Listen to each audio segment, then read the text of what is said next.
Hello friends, कैसे हैं आप सभी लोग। मैं हूं आपका दोस्त पुष्पेंद्र सिंह फ्रॉम परीक्षा दृष्टि। और जैसा कि आप लोग जानते हैं, आज उत्तर प्रदेश विधान परिषद की परीक्षा थी। इस परीक्षा में आपके जो अलग सब्जेक्ट्स हैं वो आपके पूछे गए थे, लेकिन मैं अभी सिर्फ हिंदी की बात करूंगा कि हिंदी में आपके जो 50 प्रश्न पूछे गए थे उनके आप उत्तर ढूंढ रहे हैं कि सही उत्तर मिल जाए। बहुत सी यूट्यूब की वीडियोज आपने एग्जाम देने के बाद देख ली हैं, लेकिन कहीं कुछ मिल रहा है तो कहीं कुछ मिल रहा है। सही और सटीक उत्तर की नहीं मिल पा रही है तो परेशान मत होइए, ठीक है ना। मैं थोड़ा सा लेट भले हूँ, लेकिन सारे के सारे प्रश्न के उत्तर जो है बिल्कुल सटीक लेकर आया हूँ। और हाँ, एक बात और, जैसा कि आप लोगों को मैं कह रहा था कि भाई मैं हिंदी की क्लासेस आपके कंटिन्यू ले रहा हूँ, जो कि सभी एग्जाम्स के लिए बहुत इंपॉर्टेंट है। एक भी क्वेश्चन मेरी क्लास से बाहर नहीं गया है, चाहे आप मेरी क्लास की सारी वीडियो जाके देख लीजिए। एक सिंगल क्वेश्चन मेरी क्लास से बाहर नहीं गया है, ठीक है ना। इसीलिए मैं कह रहा था कि आप घर पे बिल्कुल हिंदी के लिए समय मत दीजिए, बस सिर्फ जो मेरी एक प्रैक्टिस क्लास आप डेली लेते हैं बस वही लेते रहिए। मैं गारंटी लेता हूँ कि कोई भी हिंदी का एग्जाम दीजिए, 100% मार्क्स आपको मिलेंगे। देखिए पहला प्रश्न है कि जो जाकर पुनः आ गया हो, यानी कि एक बार गया हो और पुनः प्राप्ति हो गई हो उसकी, यानी पुनः आ गया हो, उस वाक्यांश के लिए जो सही शब्द प्रयोग किया जाता है वो कौन सा होता है, तो वो होता है आपका प्रत्यागत, यानी कि सी वाला उत्तर सही हो जाएगा। अगला प्रश्न क्या है, अगला है मोक्ष की इच्छा करने वाला वाक्यांश के लिए सही शब्द क्या होता है। तो जो मोक्ष की इच्छा होती है, मोक्ष की इच्छा करने वाले को हम लोग मुमुक्षु बोलते हैं, ठीक है ना, तो बी उत्तर हो गया। अगला प्रश्न देखते हैं। अगला हमारा है कि निम्नलिखित में से कौन सा शब्द मित्र का अर्थ नहीं है। देखिए, सखा जो है ये भी मित्र होता है, ठीक है ना। सूर्य जो होता है ना, सूर्य का भी पर्यायवाची जो होता है ये मित्र हो जाता है। दोस्त भी मित्र होता है, लेकिन बादल आपका मित्र नहीं होता है, इसलिए यही बी वाला आपका उत्तर सही हो गया, ठीक है ना। अगला प्रश्न है कि इनमें कुशल शब्द का समानार्थी कौन है। अरे इस पे बड़ा आप कंफ्यूज थे कि भैया निपुण तो बिल्कुल सही है, निपुण कुशल का समानार्थी हो गया, प्रवीण भी हो गया। अब चतुर और चालाक में आप लोग कंफ्यूज थे कि चतुर और चालाक में से कौन सा हो। जब बेटा चतुर होता है ना, चतुर का भी समानार्थी कुशल होता है, चालाक का नहीं होता है, इसलिए सी वाला इसका उत्तर सही हो जाएगा हमारा, ठीक है ना। अगला प्रश्न देखो क्या है। अगला है कि जिसका प्राप्त करना कठिन हो, यानी बहुत कठिन हो, उसके लिए एक शब्द क्या होता है। जिसका प्राप्त करना बहुत कठिन होता है उसको हम लोग दुर्लभ बोलते हैं। क्या बोलते हैं उसको, उसको हम लोग दुर्लभ बोलते हैं। कुछ लोग दुष्प्राय कहते हैं, तो दुष्प्राय आप मत लगाइएगा, ठीक है ना। चलिए अगला प्रश्न देखो, बहुत कम बरसात होने के लिए कौन सा शब्द प्रयोग किया जाता है। तो बहुत कम बरसात के लिए अल्प वृष्टि का प्रयोग किया जाता है, ठीक है ना। आगे देखो, आगे रास्ते में खाने वाली भोज सामग्री, जैसे आप कहीं घूमने जा रहे हैं या कहीं और कुछ कर रहे हैं, तो रास्ते में जो आप खाना खाते हैं, जैसे पूरी सब्जी, आप ट्रेन में जाते हैं पूरी सब्जी मिलता है, तो उसे हम लोग पाथे बोलते हैं। क्या बोलते हैं, पाथे, बी आंसर हो गया। इस संसार से संबद्ध वाक्यांश के लिए उपयुक्त शब्द कौन सा हो जाएगा, तो इसके लिए हो जाएगा सांसारिक, ठीक है ना। 58 का आपका सी हो गया। अगला प्रश्न है गंगा का उद्गम स्थान। तो बेटा जब गंगा का उद्गम स्थान, जहां से गंगा निकलती है, उसको हम लोग गंगोत्री के नाम से जानते हैं। अगला प्रश्न है कि जो बात लोगों से सुनी गई, देखिए जो बात लोगों से सुनी होती है उसको हम जनश्रुति बोलते हैं, तो 60 का हमारा सी उत्तर हो गया। अगला प्रश्न है कि निम्नलिखित में से तत्सम शब्द कौन सा है। सच, पत्ता, अनजान, घोटक, ये 4 ऑप्शन है आपके। तो इसमें जो घोटक होता है, इस घोटक जो है ना, ये शब्द आपका तत्सम है, ठीक है ना।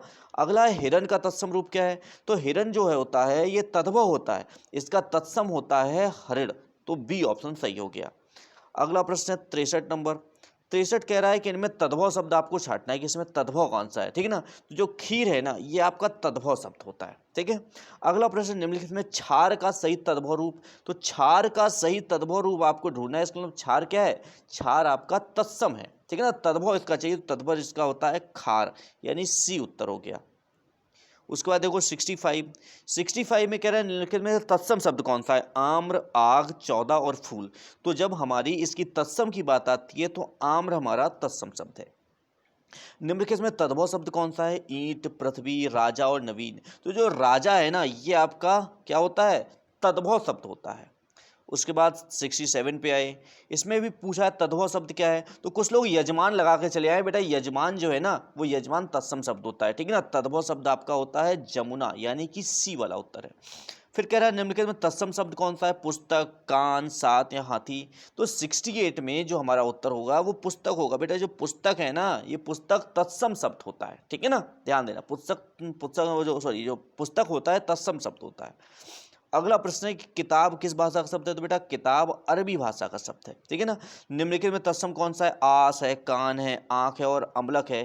तो इसमें जब हम बात करें तो इसमें हमारा डी वाला उत्तर सही हो जाएगा, ठीक है ना। तत्सम शब्द कौन सा होता है, अम्लक जो है, यानी आंवला तद्भव हो जाता है और तत्सम होता है अम्लक। अगला प्रश्न देखो क्या है।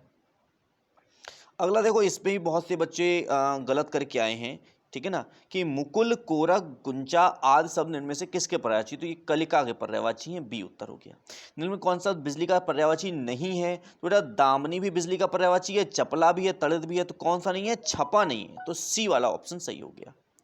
अगला प्रश्न है, निम्न में चंद्रमा का पर्यायवाची है, तो देखो चंद्रमा का पर्यायवाची इसमें कौन सा है, मृगांक चंद्रमा का पर्यायवाची है। अगला निम्नलिखित में नौकर शब्द का पर्यायवाची, देखो परिचालक बहुत लोग लगा के आए, बेटा परिचालक गलत उत्तर है, ठीक है ना। ये क्या होता है, नौकर का पर्यायवाची होता है भृत्यु, ठीक है। अगला प्रश्न देखो, अगला है किरण शब्द का पर्यायवाची, तो किरण का पर्यायवाची होता है मरीच। अगला है निम्नलिखित में माँ का पर्यायवाची, तो माँ का पर्यायवाची बिल्कुल देखिए जिस बच्चे का ये पेपर है उसने बिल्कुल सही लगाया है, प्रसु है, प्रसु माँ का पर्यायवाची होता है। अगला है आंख का पर्यायवाची क्या होगा, अंबक, अतुल, अनोखा, कृषाण। तो बेटा देखो कृषाणु, देखो जिसका पेपर है वो गलत लगा के आया है, इसका उत्तर सही हो जाएगा ए वाला, यानी कि अंबक। अगला है निम्नलिखित में से कौन सा शब्द अग्नि का पर्यायवाची, तो अग्नि का सब लोग जानते हैं, अग्नि का पर्यायवाची होता है पावक। अगला है पंडित का पर्यायवाची, तो पंडित का पर्यायवाची होता है विद्वान। कोयल का सही पर्यायवाची क्या होता है, तो कोयल का सही पर्यायवाची होता है पिक। अगला प्रश्न, निम्नलिखित शुद्ध वाक्य कौन सा है, देखो इसमें बहुत से बच्चे गलत करके आए, इसे जरा ध्यान से देखना, ठीक है ना। देखो निम्नलिखित शुद्ध वाक्य पूछा है, उसने भगवान की मूर्ति का दर्शन किया, गलत है, क्योंकि यहाँ पे क्या है, मूर्तियां होना चाहिए, दर्शन जो है बहुवचन शब्द हुआ प्रातः काल के समय। देखो प्रातः काल जब लगा, समय की जरूरत ही नहीं है, अध्यापक ने छात्रों को समझाया, छात्रगण नहीं होता बल्कि छात्रों होता है, तो यह किसके हस्ताक्षर है, यही क्या है, यही शुद्ध है, ठीक है ना। तो हमारा सी वाला उत्तर सही हो गया। अगला निम्नलिखित में शुद्ध वाक्य बताना है कि पधारकर अनुग्रहित करें, गलत हो गया। मैं आपको उज्ज्वल, उज्ज्वली गलत लिखा है, और पूजनी, पूजनी गलत लिखा है। व्यक्ति यौवन में भूलें करता है, ये सही है, डी उत्तर सही हो गया। निम्नलिखित में अशुद्ध वाक्य कौन सा है, बंदूक एक शस्त्र है, बिल्कुल सही है, ठीक है ना। ये आकाश पक्षी उड़ रहे हैं, ये भी सही है। मीरा एक प्रसिद्ध कवित्री है, ये भी सही है। इसमें अशुद्ध पूछा तो सेना ने शौर्य प्रदर्शन किया, शौर्य और प्रदर्शन के बीच में स्पेस होना चाहिए, जो कि इसमें नहीं दिया गया, इसलिए 23 का सी सही है। अगला देखो, अगला कह रहा है कि निम्नलिखित में से विकल्प में शुद्ध वाक्य कौन सा है, ठीक है ना। देखो ये आंखों से देखी घटना है, गलत हो जाएगी, इसका सही होगा यह आंखों देखी घटना है। ये घी की शुद्ध दुकान है, घी की नहीं बल्कि यह शुद्ध घी की दुकान है, ठीक है ना। आज मैं प्रातः काल वहां गया, आज मैं प्रातः काल वहां गया, ये बिल्कुल सही है, बी सही है। एकता से उन्नति होती है, ये आपका गलत है, ठीक है। निम्नलिखित में किस विकल्प में शुद्ध वाक्य है, तो शुद्ध इसमें राम ने 4 बात सुनाई, ठीक है ना, यही बिल्कुल शुद्ध है। निम्नलिखित में शुद्ध वाक्य इसमें से कौन सा है, तो तमाम देश में बात फैल गई, 86 का आप ए लगा दीजिए। अगला प्रश्न देखो, अगला इसमें कह रहा है निम्नलिखित वाक्यों में शुद्ध वाक्य छांटना है, तो बेटा 87 में डी वाला आपका बिल्कुल सही उत्तर है। 88 में कह रहा है निम्न में से काल संबंधी आपको पहचानना है कि इसमें काल संबंधी कौन सा सही हो जाएगा, ठीक है ना। तो 88 का जो आंसर होगा वो डी हो जाएगा, ये सही है, मैं आज नाश्ता नहीं किया। अगला प्रश्न देखो, निम्नलिखित में से किस वाक्य में कारक संबंधी अशुद्धि है, पिताजी ने मुझसे कहा, बंदर पेड़ पर बैठे, यह समाचार दूरदर्शन प्रसारित हुआ था 4 बजने में 10 मिनट। देखो यह समाचार दूरदर्शन में प्रसारित नहीं हुआ बल्कि दूरदर्शन पर प्रसारित हुआ था, अतः ये सी वाला आपका अशुद्ध है। निम्नलिखित में से कौन सा वाक्य अशुद्ध है, इसमें भी अशुद्ध देख, तो राम ने सांप देखा और भाग गया, ठीक है ना, ये वाला अशुद्ध है, क्योंकि इसका शुद्ध होगा राम सांप देखते ही भाग गया, ये सही हो जाएगा। अगला है आज़ादी शब्द का विलोम, तो आज़ादी शब्द का विलोम तो यार बिल्कुल सबको पता है, गुलामी हो जाएगा। इसमें फिर कहा है कि सही विलोम शब्द कौन सा नहीं है, ठीक है, किस विकल्प में सही विलोम शब्द नहीं है, तो बेटा स्वजन जो है, स्वजन और फिर दुर्जन है, तो यही नहीं है बेटा, ठीक है ना, 92 का ए लगा दो। अगला है नैसर्गिक, नैसर्गिक का आप लोग जानते हैं कि नैसर्गिक का आपका विलोम क्या हो जाता है, नैसर्गिक का विलोम होता है आपका कृत्रिम, डी हो गया। अल्पज्ञ, अल्पज्ञ का विलोम होता है सर्वज्ञ, अल्पज्ञ यानी जो जिसे कम ज्ञान हो, सर्वज्ञ मतलब जो सब जानता हो। उसके बाद 95 देखो, 95 में कह रहा है निम्नलिखित में से सत्कार का विलोम शब्द कौन सा है, तो सत्कार का विलोम होता है दुत्कार। निम्नलिखित में मर्त्य का विपरीत मर्त्य का होता है अमर, ठीक है ना, ये बहुत अजर लगा के हैं, जिसने भी लगाया गलत है, तो 96 का सी लगा दीजिए, ठीक है। उसके बाद 97 देखिए दुर्लभ का विलोम शब्द, दुर्लभ का विलोम क्या होता है बेटा, दुर्लभ का होता है सुलभ, 97 का सी हो गया। त्रिषा, त्रिषा का विलोम शब्द क्या होता है ना, बहुत बच्चों को नहीं पता होगा, तो त्रिषा का सही विलोम होता है तृप्ति। उसके बाद अगला है नैसर्गिक, नैसर्गिक एवं जंगम, नैसर्गिक का जानते हैं कृत्रिम होता है, जंगम का स्थावर होता है, तो बी वाला हो गया। उसके बाद अंतिम प्रश्न है तिमिर, कि तिमिर शब्द का विलोम क्या होगा, तिमिर का विलोम शब्द होता है प्रकाश। तो बेटा ये 100 प्रश्न आपके जो आए थे, सॉरी 50 प्रश्न आपके जो आए थे वो ये हैं आपके 50 प्रश्न, ठीक है ना। तो इनके आप लोग मैच करा लिए, देख लीजिए कि आपके उत्तर कितने सही हैं। और आगामी जितनी भी आपकी परीक्षाएं जिनमें हिंदी पूछी जाएगी, तो मैं आपसे निवेदन, क्या मैं आपको सिर्फ सजेशन दे सकता हूँ, भी ज़्यादा फोर्स नहीं कर सकता हूँ, कि आप क्लास में जो मैं कराता हूँ वो प्रैक्टिस आप रेगुलर करिए। आपकी किसी भी एग्जाम में 100% प्रश्न फंसने वाले हैं, इसकी गारंटी मैं ले रहा हूँ, क्योंकि मैं इस लेवल के प्रश्न ही आपको करा रहा हूँ, फालतू वाले प्रश्न तो मैं कराते ही नहीं हूँ, ठीक है ना। तो चलिए, धन्यवाद, good night all of you.